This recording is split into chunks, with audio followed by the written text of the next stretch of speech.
அட்சய திருதியே, வற்றாத செல்வம் பெருக.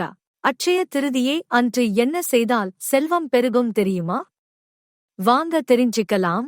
அட்சய திருதியே இந்து மற்றும் சமணர்களுக்கு புனிதமான நாள். சித்திரை மாதத்தில் அமாவாசைக்கு பிறகு வரும் 3ஆம் நாள் இது. கிருதயுகம் தொடங்கிய நாள் இது என்பது ஐதீகம்.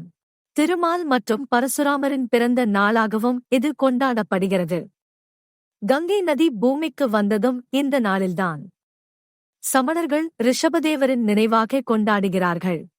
அட்சயா என்றால் குறையாதது என்று பொருள். இந்த நாளில் தொடங்கும் எந்த முயற்சியும் வளர்ந்து நன்மை தரும் என்பது நம்பிக்கை. தங்கம், வெள்ளி, வைரம், வீடுமனை போன்றவற்றை வாங்க இது உகந்த நாள். புதிய முயற்சிகள் தொடங்கவும் இது சிறந்த நாள். அட்சய திருதியே அன்று செய்யும் தான தர்மங்கள் பல மடங்கு புண்ணியத்தை கொடுக்கும். முன்னோர்களுக்கு தர்ப்பணம் கொடுப்பது நல்லது.